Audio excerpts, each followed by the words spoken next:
Mohan Babu university దగ్గర ఉద్రిక్త వాతావరణం నెలకొంది. వర్సిటీలోకి వెళ్లేందుకు మంచు మనోజ్ ప్రయత్నించారు. దాంతో సెక్యూరిటీ సిబ్బంది మంచు మనోజ్ను అడ్డుకున్నారు. తాత నానమ్మకు నివాళి అర్పించేందుకు వచ్చానని వారితో మనోజ్ వాదనకు దిగారు. గొడవ చేసేందుకు తాను రాలేదన్నారు. మనోజ్ను అడ్డుకోవడంతో అక్కడ ఉద్రిక్తత నెలకొంది. గేటు ముందు మంచు మనోజ్ ఆందోళనకు దిగారు.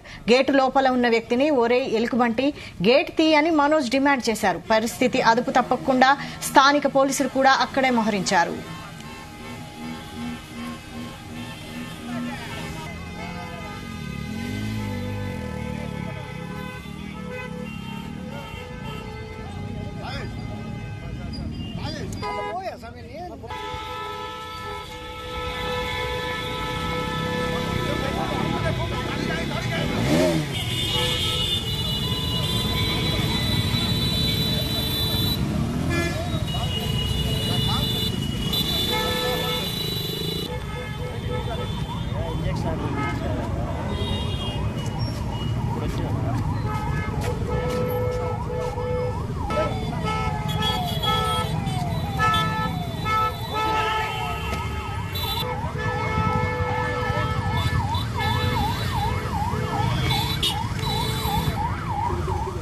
మోహన్ బాబు యూనివర్సిటీ దగ్గర ఉద్రిక్త వాతావరణం నెలకొంది. వర్సిటీలోకి వెళ్లేందుకు మంచు మనోజ్ ప్రయత్నించారు.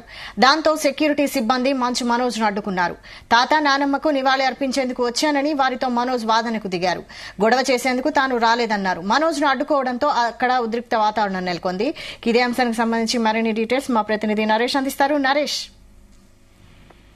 Thank you Vaishali. అయితే ఈ రోజు మంచు మనోజ్ అయితే మాత్రం తిరుపతి పర్యటన విధంగా కూడా వాళ్ళ స్వగ్రామం అనేటువంటి రంగంపేటకి అయితే చేశారు. రంగంపేటకు వచ్చిన తర్వాత అక్కడ జల్లికట్టులో కూడా పార్టిసిపేట్ చేసిన తర్వాత మంత్రి నారా లోకేష్ ను కూడా కలిసిన తర్వాత వాళ్ళ అవ్వాతాతలకు కూడా నివాళులు అర్పించాలి, లోపలికి వెళ్ళాలి అనేసి ప్రయత్నాలు అయితే చేశారు. కాకపోతే ఒక ఇంజెక్షన్ నోటీస్ వల్ల పోలీసులు లోపలికైతే అనుమతించకపోవడంతో కూడా గేటు బయట ఒక ఉద్రిక్తత వాతావరణం అయితే నెలకొంది. తను మంచు మనోజ్ భార్య మౌనికతో పాటుగా వచ్చి ఆ లోపల వాళ్ళ నానమ్మ తాతయ్య గారి ఘాట్ దగ్గరికి వెళ్ళేసి కూడా నివాళులు అర్పించాలి. ఈ రోజు పెద్దలకి సంబంధించినటువంటి పండగ కాబట్టి నేను వెళ్ళి వాళ్ళకి నివాళులు అర్పించాలి అన్న నెపంతోనే వచ్చాను. గొడవకైతే రావట్లేదు. గొడవకి వచ్చేటైతే వేరే విధంగా ఉంటుంది. స్థానికంగా ఎవరిని అడిగినా కూడా నా గురించి చెప్తారు అనే విధంగా కూడా తను మీడియాతో అయితే మాట్లాడారు. నన్ను చూసి భయపడతా ఉన్నారు, లోపల నుంచి కూడా నన్ను ఇంటి లోపలికి రానివ్వకుండా కూడా చేస్తున్నారు అనేసి బయట పోలీసులు సెక్యూరిటీ సిబ్బందితో కూడా నన్ను బయట అయితే ఉంచేస్తున్నారనేసి మంచు మనోజ్ అయితే కూడా చెప్పినటువంటి పరిస్థితి అయితే ఏర్పడింది. దాని తర్వాత తను వచ్చినటువంటి మా ఊరికి కానీ ఇక్కడ ఉన్నటువంటి పల్లె ప్రజలకు కూడా ఈ యొక్క పండగ వాతావరణాన్ని చేసుకోవడానికి మాత్రమే వచ్చాను, గొడవకైతే రావట్లేదు. లోపల ఉన్నటువంటి అంటే యూనివర్సిటీ లోపల మోహన్ బాబు యొక్క నివాసం ఉంటుంది. ఆ నివాసం దగ్గరే వాళ్ళ తాత వాళ్ళ అమ్మమ్మది కూడా సమాధులు కూడా ఉన్నాయి. ఆ సమాధులకు సంబంధించి నేను నివాళులు అర్పించడానికి మాత్రమే వచ్చాను అనేసి తను చెప్తున్నారు. అయినా కూడా పోలీసులు లోపలికైతే అనుమతించట్లేదు. ఇక మోహన్ బాబు మంచు విష్ణువు కూడా నిన్నే కోర్టు నుంచి కూడా ఒక ఇంజెక్షన్ నోటీస్ అయితే తీసుకొచ్చి ఇచ్చారు. ఆ జిరాక్స్ పేపర్ లో కూడా నాకు ఇవ్వాలైతే ఇచ్చారు. ఆ జిరాక్స్ పేపర్ లో కూడా తనని లోపలికి అనుమతించబడదు అనేసి మాత్రమే ఇచ్చారు. కుటుంబ సమస్యలు ఎన్నున్నా సరే కూడా నేను వాళ్ళ పెద్దలకి సంబంధించినటువంటి నివాళులు అర్పించడానికి మాత్రమే వచ్చాను అనేసి తను చెప్పడం అయితే జరిగింది. దీని తర్వాత స్థానిక చంద్రగిరి పోలీస్ స్టేషన్ కి అయితే వెళ్తాను. అక్కడ పర్మిషన్ తీసుకొని వాళ్ళ బందోబస్తులోనే లోపలికి వెళ్ళేసి నివాళులు అయితే అర్పిస్తాను. ఒకవేళ స్థానిక పోలీసులు కానీ పర్మిషన్ ఇవ్వకపోతే ఎస్పీని కూడా కలుస్తాను. ఎస్పీని కలిసి ఎస్పీ దగ్గర ఆ యొక్క నోటీసులు కానీ నాకు ఇచ్చినటువంటి జెరాక్స్ పత్రాలు కూడా వాళ్ళకి సమర్పించి అక్కడ వాళ్ళ దగ్గర పర్మిషన్ తీసుకున్న తర్వాతే అక్కడ వాళ్ళకి వాళ్ళ అమ్మమ్మకి కానీ వాళ్ళ నానమ్మకి వాళ్ళ తాతయ్యకి కూడా కొంతమంది ఇంపార్టెంట్ వ్యక్తులుగా ఉన్నటువంటి సమాధులకి నివాళులు అర్పించిన తర్వాతే నేను ఇక్కడి నుంచి వెళ్తాను అనేసి మంచు మనోజ్ అయితే గట్టిగా కూడా చెప్తున్నటువంటి పరిస్థితి అయితే ఉంది. ఇక గేట్లు అయితే మాత్రం యూనివర్సిటీకి సంబంధించి 4 గేట్లు అయితే ఉన్నాయి. 4 గేట్లు కూడా క్లోజ్ చేసేసి అక్కడ ప్రైవేట్ సెక్యూరిటీ అలాగే స్థానిక చంద్రగిరి పోలీసులు కూడా ఎక్కువగా ఉండడంతో లోపలికి అయితే మాత్రం అనుమతి లేదు అనేది నిరాకరించడంతోనే తను మీడియాతో కూడా మాట్లాడారు. మీడియాతో మాట్లాడి కూడా నా ఫాలోవర్స్ ని నా ఫ్యాన్స్ ని అంతా కూడా ఆపేస్తా అన్నారు. ఇంటిలోకి వెళ్ళేసి అర్హత నాకు లేదా అనేసి కూడా మాట్లాడారు. నేను గొడవకైతే రావట్లేదు, లోపల ఉన్నటువంటి వాళ్ళ నానమ్మ వాళ్ళ తాతయ్య సమాధుల దగ్గర మాత్రమే తను నివాళులు అర్పించి నేను మళ్ళీ కూడా రిటర్న్ వెళ్ళిపోతాను అనేసి చెప్తున్నారు. ఈ విషయాన్ని పోలీసులు కూడా దాన్ని గుర్తించి నన్ను లోపలికైతే అనుమతించాలి అనేసి మంచు మనోజ్ అయితే తన బాధను కూడా వెళ్ళగక్కున్నటువంటి పరిస్థితి అయితే ఉంది. దీని ద్వారా తన అభిమానులు, తన ఫ్యాన్స్, అక్కడ తన ఫాలోవర్స్ అంతా కూడా అక్కడికి రావడంతో సెక్యూరిటీ సిబ్బందికి అక్కడ అవాంఛనీయ ఘటనలు జరగకుండా ఉండేందుకు కూడా మంచు మనోజ్ అయితే తిరిగి వెనక్కి వెళ్ళిపోవాలి అనేసి పోలీస్ సిబ్బంది అయితే చెప్పడం, ఆ కోర్టు నుంచి ఇచ్చినటువంటి ఇంజెక్షన్ కోర్టు ఆర్డర్ కూడా తనకైతే ఇవ్వడం కూడా జరిగింది. ఈ యొక్క కోర్టు ఆర్డర్ ప్రకారం అయితే మాత్రం మిమ్మల్ని లోపలికి అనుమతించబడదు, యూనివర్సిటీ లోపల కాదు, యూనివర్సిటీ లోపల ఉన్నటువంటి తమ నివాసానికి కూడా అనుమతి నిరాకరించిందనేసి కోర్టు చెప్పింది. ఒక కోర్టు ఇచ్చినటువంటి ఇంజెక్షన్ లెటర్ కూడా మీకు ఇస్తున్నాం అనేసి ముందుగా కూడా తనకైతే చెప్పారు. ఇక మంచు మనోజ్ వచ్చే ముందే కూడా తన షెడ్యూల్ కూడా మీడియాకి అయితే ప్రకటించారు.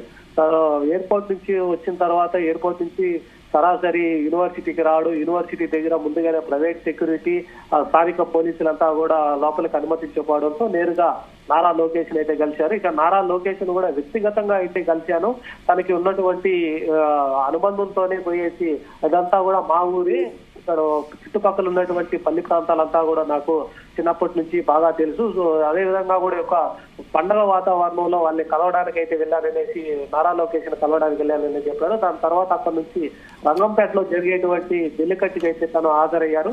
రంగంపేటలో జరిగేటువంటి ఒక జల్లికట్టును కూడా పూర్తి చేసుకున్న తర్వాత మళ్ళీ తిరుగు ప్రయాణంలో యూనివర్సిటీ దగ్గర అయితే ఆగారు. కానీ అంతకు ముందే అక్కడ మంచు మనోజ్ వస్తున్నారన్న ఇన్ఫర్మేషన్ తో కూడా ఇప్పటికే అక్కడ స్థానిక పోలీసులు కానీ, దాని తర్వాత ప్రైవేట్ సెక్యూరిటీ కూడా అన్ని గేట్లు అయితే మూసేసి మంచు మనోజ్ కి అయితే లోపలికి అయితే అనుమతి నిరాకరించడంతో పాటుగా తను మీడియాతో అయితే మాట్లాడారు. ఇక తను చేసేదేమీ లేక కూడా తిరుగు ప్రయాణం అయ్యి ఎస్పీని కానీ స్థానిక పోలీసులు కానీ కలిసిన తర్వాత తన ఒక పర్మిషన్ తీసుకొని విద్యానికేతన్ లోపలికి అయితే వెళ్ళేసి వాళ్ళ అమ్మమ్మ కానీ వాళ్ళ నానమ్మ కానీ అక్కడ ఉన్నటువంటి సమాధులకి నివాళులు అర్పించిన తర్వాత నేను మళ్ళీ కూడా తిరిగి ప్రయాణం అవుతాను, నన్ను తీసి మీరు భయపడాల్సినటువంటి పని లేదు, నేను గొడవకైతే రావట్లేదు, నేను జస్ట్ పండగ వాతావరణం, అది కూడా పెద్దల పండుగ కాబట్టి వాళ్ళ యొక్క పూర్వీకులకు సంబంధించి వాళ్ళ యొక్క సమాధుల దగ్గర అయితే మాత్రమే వాళ్ళ నివాళులు అర్పించుకుని నేను వెళ్ళిపోతాననేసి కూడా చెప్పారు. వీళ్ళతో పాటుగా ఎక్కువగా మంచు మనోజ్ ఫాలోవర్స్, ఫ్యాన్స్ తో పాటుగా వాళ్ళ సతీమణి మౌనిక కూడా కారులో అయితే పాటు ఉన్నారు. సో ఈ ఘటన అంతా కూడా ఇక్కడ జరగడానికి ముందుగా ఒక మోహన్ బాబుకు సంబంధించినటువంటి కొన్ని ఫ్లెక్సీలు అయితే మాత్రం అక్కడ వెలిసాయి. ఆ ఫ్లెక్సీలో కూడా మంచు విష్ణు కూడా లేరు, మంచు మనోజ్ కూడా లేరు, వాళ్ళ ఫ్యామిలీకి సంబంధించినటువంటి ఎవరు కూడా లేకుండా మోహన్ బాబు అలాగే చంద్రబాబు నాయుడు ఉన్నటువంటి ఫోటోలు మాత్రమే వెలవడంతో పాటుగా దానిపైన కూడా రియాక్ట్ అయ్యారు మంచు మనోజ్ అయితే మాత్రం. లోపల నుంచి కూడా మంచు విష్ణు చాలా వరకు ఇంటి దగ్గర చాలా దారుణాలు అయితే చేశారు. నేను అలాంటి దారుణాలు అయితే ఇక్కడైతే చేయడం లేదు, జస్ట్ పెద్దలకు మాత్రమే నివాళులు అర్పించడానికి వచ్చాను, నన్ను చూసి మీరు భయపడాల్సిన పని లేదు, నేను మీలాగా ఎటువంటి దారుణాలు అయితే నేను పాల్పడట్లేదు, మీరు అనుమతి నిరాకరించారు ఓకే, కాకపోతే లాఠీ చార్జ్ చేయడంతో లాఠీ చార్జ్ చేస్తే కూడా నేను మా యొక్క నానమ్మ తాతయ్యల కోసం కూడా లాఠీ చార్జ్ మీ దగ్గర దెబ్బలు తిన్నాను కూడా నేను రెడీ అనేసి కూడా మంచు మనోజ్ అయితే తన బాధను అయితే చెప్తున్నటువంటి పరిస్థితి అయితే ఉంది. దాని తర్వాత పోలీసులు అయితే మాత్రం తను ఎస్పీని అయితే కలవాలి, ఎస్పీని కలిసిన తర్వాత పర్మిషన్ ఇస్తే మీరు లోపలికి అయితే అనుమతిస్తాము, అది కూడా బందోబస్తుతో పాటుగా. సో ఈ ఎస్పీ దగ్గరికి అయితే తీసుకెళ్లాల్సినటువంటి అంశం అయితే ఇది. ఇప్పటికైతే మాత్రం కోర్టు నుంచి ఇచ్చినటువంటి ఆర్డర్ తో మీరైతే లోపలికి వెళ్ళడానికి అయితే మాత్రం అనుమతి లేదు అనేసి కరాఖండిగా అయితే పోలీసులు, ప్రైవేట్ సెక్యూరిటీ అయితే చెప్పడంతో పాటుగా మంచు మనోజ్ అక్కడి నుంచి కూడా వెనుదిరిగినటువంటి పరిస్థితి అయితే ఏర్పడింది. Vaishali. Right, thank you Ramesh.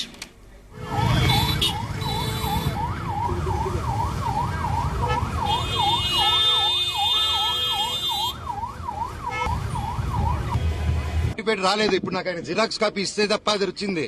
నాకు first of all xerox copy ఆయనకి ఎవరు ఇచ్చారో తెలియాలి కదా, నేను స్టేషన్కి వెళ్ళి అదే అడుగుతాను.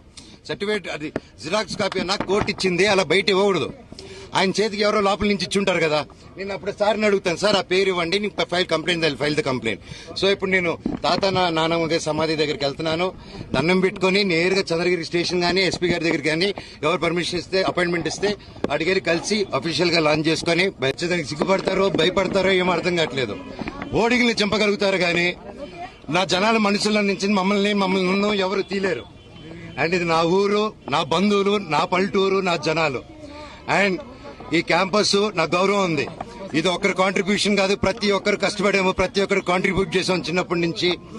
అండ్ ప్రతిదీ కోర్టులో మేము ప్రజెంట్ చేస్తాం, కోర్టు ద్వారా తెలుసుకోండి. అంతేగాని కోర్టులో ఉన్నప్పుడు ఇలా ఫోర్స్ చేయడం, మా జనాల్ని, మా ఫ్యాన్స్ ని, మా ఫాలోవర్స్ ని బెదిరియడం, మీరు ఇక్కడికి వస్తే లాఠీ చార్జ్ చేస్తారని బెదిరిస్తూ ఉన్నారు. మేము ఇక్కడికి వస్తాం సార్, వస్తే లాఠీ చార్జ్ చేస్తాం. ఎందుకు లాఠీ చార్జ్ చేస్తారు సార్?